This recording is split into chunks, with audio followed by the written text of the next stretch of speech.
Match day के पिछले episode के अंदर हम लोगों ने देखा था कि इनोसेंट जीरो वेल्बर की काफी ज्यादा बुरी हालत कर देता है, लेकिन तभी वहां पर होती है एंट्री मैश की, जो कि इनोसेंट जीरो के लात मार के वेल्बर को बचा लेता है और कहता है कि मैं अपने मुक्के से ही अपने से ताकतवर दुश्मन को ही खत्म कर दूंगा। हम लोग को पता चलता है कि मैश अपने पैरों को इतना ज्यादा तेजी से चला रहा होता है जिसकी वजह से वो आसमान में उड़ पा रहा होता है। और अब दूसरी तरफ हम लोग रियो को देखते हैं जो कि गेल्डो से कहते हैं कि आखिर यहाँ क्या चल रहा है। जो स्पेशल मैजिक वेल्बर ने लगाया था वो गायब हो गया है। तो गेल्डो कहते हैं कि इसके पीछे एक ही कारण हो सकता है और वो है इनोसेंट जीरो। लगता है उसने अपने टाइम मैजिक से टाइम को रिवाइंड कर दिया है। ये सुनकर रियो से कहता है कि तुम यहाँ पर संभालो और मैं जाकर वेल्बर को बचाता हूँ। ऐसा बोलकर वो चला जाता है और होप कर रहा होता है कि वेल्बर सेफ हो। वहीं पर वेल्बर मैश से कहने लगता है कि तुम ये क्या कर रहे हो, इनोसेंट जीरो तुम्हारे पीछे पड़ा हुआ है, तुम्हें यहाँ से जाना चाहिए। वो सुनकर मैश कहता है कि मुझे संस्कार दिए गए हैं कि मुझे बूढ़े लोगों की मदद करनी चाहिए और उनके प्रति दयालु होना चाहिए। ये सुनकर वेल्बर काफी शौक हो जाते हैं। वहीं पर इनोसेंट जीरो कहते हैं जैसे मैंने मैश से एक्सपेक्ट किया था बिल्कुल वैसा ही है ये तो। मेरे बेटे मैश में काफी खुश हुई कि तुम मुझे यहाँ पर मिलने आए हो, चलो अब मेरे साथ चलो। ये सुनकर मैश अब उसे काफी अजीब रिएक्शन दे रहा होता है और कहता है क्या। वो देखकर इनोसेंट जीरो कहते हैं ठीक है, इसका मतलब मुझे तुम्हें जबरदस्ती अपने साथ ले जाना होगा।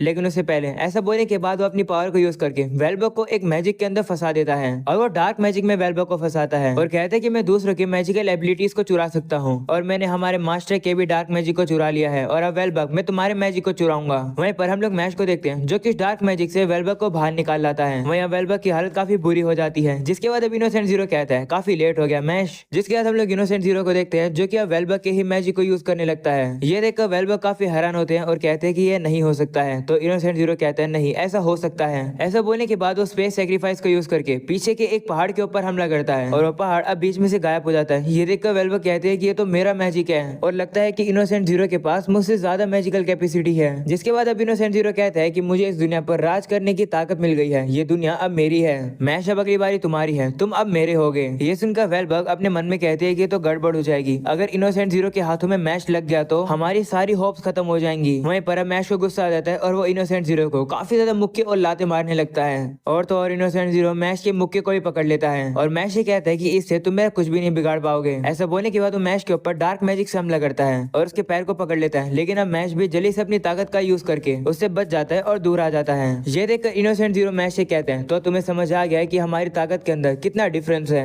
मैं तुम्हें अपने साथ लेकर जाऊंगा मैश। वो ये बात बोल ही रहा होता है तभी अचानक से उसे दर्द होने लगता है और अब वो अपने मैजिक को भी यूज नहीं कर पा रहा होता है। ये देखकर मैश कहते हैं कि इसे क्या हुआ। तो वेल्बर कहते हैं कि शायद से इनोसेंट जीरो की जो मैजिकल पावर है वो इतनी ज्यादा बढ़ गई है कि उसकी बॉडी हैंडल ही नहीं कर पा रही है, ताकत पाने के लिए उसे ये प्राइस पे करनी पड़ रही है। वेल्बर कब याद करते हैं कि इनोसेंट जीरो ने कहा था कि वो बस एक परफेक्ट ह्यूमन बनना चाहता है जो कि काफी पावरफुल हो और कभी मरे ना। वेल्बर कब समझ जाते हैं कि इनोसेंट जीरो को मैश इसलिए चाहिए ताकि वो एक ऐसी फिजिकल बॉडी पा सके जिससे कि वो सारी मैजिकल पावर को होल्ड कर सके।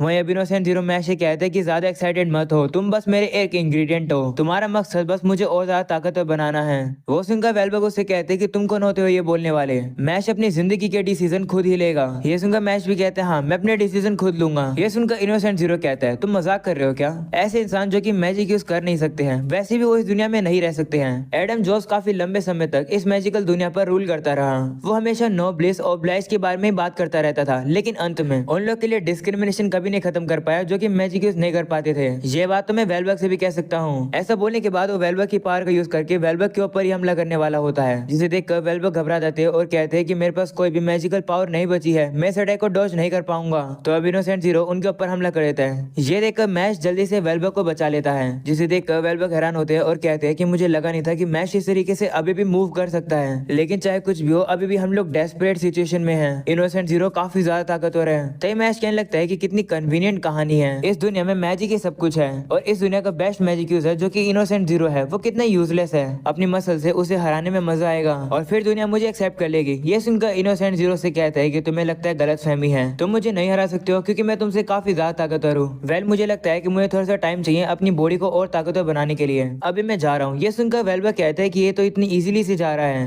तभी इनोसेंट जीरो रुकता है और कहता है कि हम लोग हमारी बैटल को बाद में फिर से खत्म करेंगे। ऐसा बोलने के बाद अब वो अपनी पावर्स को यूज करता है और अब हम लोग को एकेडमी का सीन दिखाया जाता है जहाँ पर इनोसेंट जीरो का जो मैजिक होता है वो पूरी तरीके से फैल जाता है और वहाँ पर वो जितने भी मॉन्स्टर्स थे वो खत्म होने लगते हैं। ये देखकर मार्गरेट कहते हैं कि हम लोग इन मॉन्स्टर्स को हरा चुके थे तो वो इन सभी को ट्रांसफर क्यों कर रहा है। ये सुनकर कैल्डो कहते हैं कि इन सबके पीछे इनोसेंट जीरो की कोई प्लानिंग होगी। तभी हम लोग देखते हैं कि एकेडमी से जितने भी मॉन्स्टर्स गायब हुए वो अभी एक साथ आने लगते हैं और अब वो एक काफी बड़े मॉन्स्टर्स में बदल जाते हैं। ये देखकर कैल्डो कहते हैं ओ तो इनोसेंट जीरो ने जितने मॉन्स्टर्स को हम लोगों ने हराया उन सभी को एक साथ इकट्ठा करके ये बड़ा मोस्टर बना दिया। वहीं पर इस बड़े से मोस्टर को देखकर मैश कहता है कि ये क्या है। वहीं इनोसेंट जीरो मैश से कहता है कि तुम काफी बड़ी बड़ी बातें करते हो, तुम्हारे पास मैजिक भी नहीं है, देखते हैं कि अगली बार तुम मुझे बिना मैजिक के कैसे हराते हो। ऐसा बोलने के बाद इनोसेंट जीरो वहां से चला जाता है। वहीं पर अब वेलबग मन में सोच रहे होते हैं कि इनोसेंट जीरो ने जो ये बड़ा सा मोस्टर बनाया ये इतना ज्यादा ताकतवर है कि ये पूरे टाउन को तबाह कर सकता है, वो भी इंस्टेंटली। तभी अब वेलबग की पूरी मैजिकल पावर खत्म हो जाती है और उन्हें चक्कर आ जाते हैं और वो नीचे गिर जाते हैं। वो नीचे गिरे रहे होते हैं तभी वहां पर रियो आ जाता है जो कि अपनी पावर को यूज करके वेलबग को पकड़ लेता है। रियो अब वेलबग की इंजरीज को देखने लगता है और कहते हैं कि हम लोग को आपको हॉस्पिटल में ले जाना होगा जल्दी से जल्दी। वहीं पर अब वेलबग थोड़ी सी बेहोशी में होते हैं और वो कह रहे होते हैं मैश अपना ख्याल रखना, ऐसा बोलकर वेलबग बेहोश हो जाते हैं। वहीं पर अब रियो ये सुनकर हैरान हो जाता है कि मैश उसे पहले पहुंच गया यहाँ पर। वो अब कहने लगता है मैश तुमने प्रॉमिस किया था कि अगर तुम वेलबग को ढूंढ लोगे तो मुझे जरूर बताओगे, लेकिन तुमने नहीं बताया। वैसे मानना पड़ेगा मैश तुम सही में कमाल के हो। जिसके हम लोग को दिखाया जाता है कि एकेडमी के ऊपर से इनोसेंट जीरो का टाइम स्टॉप मैजिक हट जाता है, जिसके बाद अब सही बच्चों को होश आ जाता है और अब वो सभी सोचने लगते हैं कि आखिर यहाँ क्या चल रहा है। ये देखकर कैल्डो कहते हैं कि परेशानी हो गई, टाइम स्टॉप मैजिक लगता है रुक गया है। अब सभी लोग इस बड़े से मोस्टर को देखकर पैनिक करने लगेंगे। वहीं पर अब हम लोग देखते हैं सही बच्चे काफी घबरा जाते हैं उस बड़े से मोस्टर को देखकर और सोचने लगते हैं कि ये क्या है। वो मोस्टर अब उन्हीं की तरफ आने लगता है। ये देखकर एबल समझ जाता है कि ये सारा काम इनोसेंट जीरो का है। जिसके बाद वो मोस्टर एकेडमी के ऊपर मुक्का मारता है। इसकी वजह से कुछ पत्थर के टुकड़े उड़कर उन स्टूडेंट्स के ऊपर गिरने वाले होते हैं, जिसे देखकर सभी लोग सोचने लगते हैं कि वो लोग गए। तभी हम लोग को लेंस को दिखाया जाता है जिसे उसकी बहन दिखाई देती है। उसकी बहन उसे कहती है बड़े भाई मेरी मदद करो। ये सुनकर लेंस अपनी पावर को यूज करता है और पत्थरों को रोक लेता है और सभी की जान बचा लेता है और कहता है कि मेरी छोटी बहन हमेशा मुझे ताकत देती है। तो मार्केटी को दिखाया जाता है जो कि अपनी पावर को यूज करके उन सभी पत्थरों को तोड़ देता है। जिसके बाद वो सभी स्टूडेंट से कहते हैं कि यहाँ से बाहर निकलो। ये सुनकर सभी स्टूडेंट अब बाहर की तरफ जाने लगते हैं, पर अब वो बड़ा सा मोस्टर भी उन लोगों के काफी करीब आने लगता है। ये देखकर फिन कहते हैं कि हम लोग इस बड़े से मोस्टर के खिलाफ बिल्कुल भी नहीं जीत सकते हैं। तो अब डॉट कहता है कि भले ये मोस्टर कितना ही बड़ा हो मैं इसे हराऊंगा। ऐसा बोलने के बाद वो उस मोस्टर के ऊपर हमला करता है, लेकिन अब उस मोस्टर के सामने एक बैरियर आ जाता है जो कि डॉट के अटैक को रोक लेता है और उस मोस्टर को बचा लेता है। ये देखकर डॉट कहता है कि ये क्या हुआ। तो कैल्डो से वहां पर आकर बताता है कि तुम्हारे अटैक को मैजिक नेलिफाई बैरियर ने रोक दिया। ये बिल्कुल वैसा ही है जैसे ओटर ने सेल्वोर के ऊपर हमला किया था, लेकिन सेल्वोर के ऊपर एक बैरियर आ गया था। लगता है इनोसेंट जीरो का एक कास्टर जो कि इस बैरियर को लगा रहा है वो यहीं आसपास है। अगर हम लोग उसे नहीं हराएंगे तो इस मोस्टर के खिलाफ मैजिक काम नहीं करेगा। इस समय पर ओटर उस कास्टर को ढूंढने गया हुआ है, लेकिन मैं श्योर हूँ कि वो कास्टर छिपा हुआ है। अभी के समय पर हम लोग कुछ नहीं कर सकते, इसलिए मैं जाकर इन्वेस्टिगेशन को ज्वाइन कर रहा हूँ। ये सुनकर डॉट कहता है कि मैं भी तुम्हारे साथ आता हूँ। दूसरी तरफ हम लोग सभी स्टूडेंट्स को देखते हैं, वो लोग गेट से बाहर जाने की कोशिश कर रहे होते हैं, पर वो देखते हैं कि गेट तो बंद है। ये देखकर वो सभी डर जाते हैं। वहीं पर मार्गेटे को दिखाया जाता है जो कि लेंस से कहता है कि क्या तुम नहीं भाग रहे हो। तो लेंस कहते हैं नहीं, चाहे कुछ भी हो मैं इस मोस्टर को रोक कर रहूंगा। ये सुनकर मार्गेटे कहते हैं ठीक है मैं भी तुम्हारी मदद करता हूँ।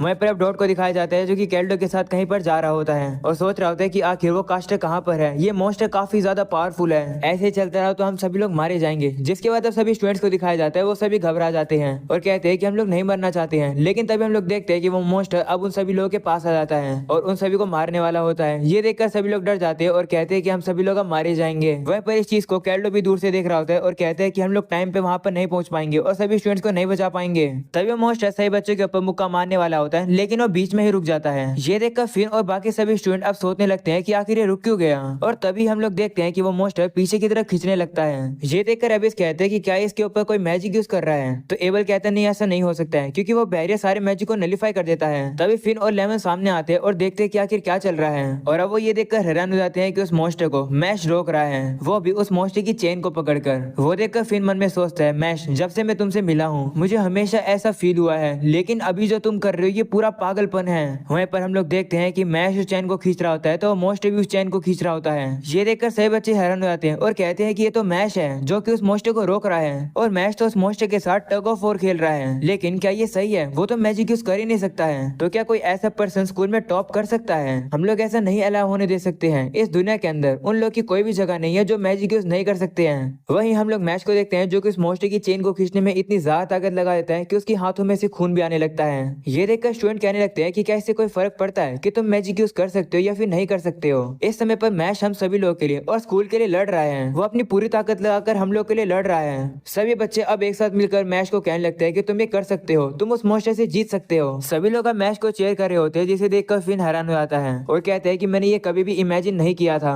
मैश जिसे हमेशा स्कूल में नीचा दिखाया जाता था और जिसे स्कूल से एक्सपेल किया जाता था क्योंकि वो मैजिक यूज नहीं कर सकता है, आज वही पर्सन इस दुनिया के रूल को चेंज कर रहा है, उस दुनिया के अंदर जहाँ पर मैजिक सब कुछ है। हम लोग अब देखते हैं कि सभी स्टूडेंट्स मिलकर अब मैश को चेयर अप कर रहे होते हैं, जिसे देखकर फिन भी चिल्लाकर मैश से कहता है कि तुम ये कर सकते हो। वो सुनकर मैश के अंदर काफी ज्यादा ताकत आ जाती है और वो उस मोस्टरी की चेन को खींचकर उस मोस्टर को हवा में उड़ा देता है और उस मोस्टर को दूर पीछे एक पहाड़ पर फेंक देता है और इसे खत्म कर देता है। ये देखकर सभी स्टूडेंट्स काफी ज्यादा खुश हो जाते हैं। वहीं पर फिन मैश के पास आता है और कहते हैं कि मैं काफी खुश हूँ कि तुम ठीक हो। जिसके बाद लेमन भी मैश के पास आती है और मैश से कहते हैं कि तुम काफी कमाल के हो अपने हस्बैंड के ऊपर, मुझे काफी ज्यादा गर्व है। ऐसा बोलने के बाद वो मैश को किस करने वाली होती है पर मैश उसे किस करने की जगह क्रीम पफ खाने लगता है। ये देखकर लेमन काफी ज्यादा डिसअपॉइंट हो जाती है। और अब अगले सीन में हम लोग वेल्बा को देखते हैं जिनकी आंखें खुलती है और वो देखते हैं कि उनके सामने तो रियो होता है। रियो अब वेल्बा को बताता है कि मैश ने कर दिखाया। ये सुनकर वेल्बा काफी रिलीफ फील करते हैं और मन में कहते हैं नो ब्लेस ओब्लाइज, इस दुनिया में ये टाइटल तुम्हें ही मिलना चाहिए मैश, तुम इसके सबसे ज्यादा हकदार हो। और अब यहीं पर हो जाता है ये एपिसोड खत्म। पसंद आया हो तो लाइक कर देना, चैनल पर न्यू हो तो सब्सक्राइब कर देना एंड मुझे इंस्टाग्राम पर फॉलो कर लो जिसका लिंक तुम लोग को डिस्क्रिप्शन और कमेंट सेक्शन में मिल जाएगा। तो आज के लिए इतना ही, मिलते हैं अगले एपिसोड में, तब तक के लिए बाय बाय।